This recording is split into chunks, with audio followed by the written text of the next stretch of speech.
Quitting my first job was terrifying, but witnessing a particular incident at work gave me the courage to leave. Way back in 2009, I was an auditor working long hours every day. Even when I get home late at night or over the weekend, work was always on my mind. I felt constantly drained and exhausted, and I hated my job. But I lacked the courage to quit. I confided in my parents, but being an older Asian generation, they were taught to endure, and so they advised me to endure. I tried to follow their advice, but I was miserable. I also worried about adding workload to my colleagues if I left in the middle of my engagement. I was worried about unemployment and didn't know what to do next. How would I support myself and my family, and more importantly, pay off my education debt? I felt trapped, like there's no way out, and the thought of starting work each day just made me feel very depressed. Every morning when I have to press that power button on my laptop, I felt like crying. That's how bad it was. Then one day, after returning from lunch, I saw one female colleague rushing out of the client's office into the restroom crying. And then it made me question, why are we torturing ourselves? Why are we torturing ourselves for a mere 2,000 plus a month? That's the moment which was the turning point for me. Sometimes it's hard to take action for yourself, but seeing someone else going through the same struggle as you can make you reflect and give you the courage to change for the better. The purpose of this video is to remind you that you're not meant to be in a job that crushes your soul. You're not meant to work in a job that you hate. If you are doing something that is draining your soul right now, take the leap, do something else, just try something new. This wasn't the only incident that left a huge impression on me. A few years later, after I quit my first job, I gathered with my university friends. We all had accounting backgrounds, and most of us has tried auditing and left. However, one of my friends stayed in auditing for years until he became an assistant manager. We were waiting for this friend to finish his work, and when he arrived late at night, he was utterly exhausted. It was as if his soul was gone. He seemed barely aware of his surroundings. He had sleepy eyes and an unsteady walk. It seems as though he has aged dramatically. This incident struck me because in university, this friend was very extroverted and full of energy. He was optimistic and excited most of the time, but the person standing in front of me was like a stranger. Like, who is this person? I don't know. It was as if he had become two different people.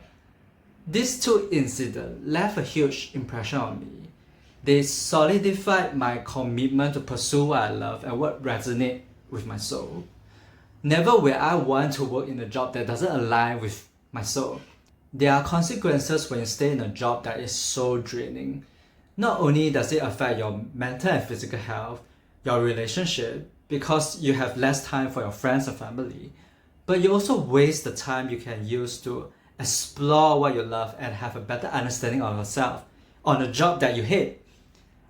I know uncertainty about the future can really be very scary, but you know what happened when I decided to quit my job as an auditor? I started to see things much clearly. Before making the decision to quit, I was worried about not having enough money and not knowing what to do next. I was so depressed that I couldn't see other options. But once I decided to leave, I felt relief. I was no longer in a depressed mood. It wasn't even my last day of work, but at least I was looking forward to my last day at work. I felt much lighter and free. My mind stopped generating all those fear-inducing thoughts, and I began to see opportunities. While working at my client's office in the media industry, I thought to myself, I love this open office environment. The accountant dressed casually. They weren't wearing any formal shirts and ties. It suddenly occurred to me that I could work for their supplier in the same industry. As I looked at their invoices while doing my audit, I thought, oh, I can work for this company. Oh, I can work for that company as an accountant. Suddenly, instead of feeling depressed, I felt hopeful. I was so hopeful that I left my auditing job without having another job lined up.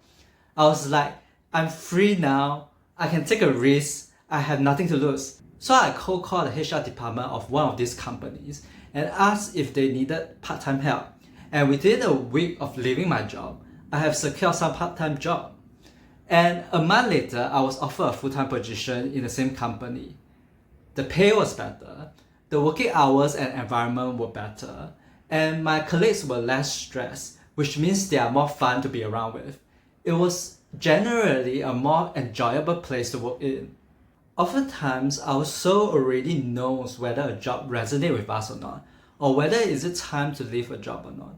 But our mind creates all these negative stories or possible scenarios that prevent us from taking the action and making the move. When I left my job, I realized it wasn't as bad as my mind made it out to be. I thought that I wouldn't have any income to pay my bills and my debts, but I found a better paying job. I thought my colleague would have more workload, which they did, but when I left my job, it also inspired my colleague who cried to make the leap too. If we just set aside our worries for a moment, we have discovered that our soul possesses incredible wisdom, guiding us towards what we truly love. You might not find what resonates with you immediately, but at least you will be heading in the right direction, in the soul direction. It took me several years of trial and errors, ups and downs along the way, and a spiritual awakening to finally break free from the rat race. But it's worth it. It's a journey of self-discovery. I know myself better now. I know what I like to do, what I don't like to do, through this exploration stage. If your fear is stopping you from living a soul-draining job, do check out my book Fearless Passion. In this book, I interview a few others who courageously pursue their passion. I will include a link in the description below. And if you don't seem to have any motivation to work in any of the jobs, this might be the reason why.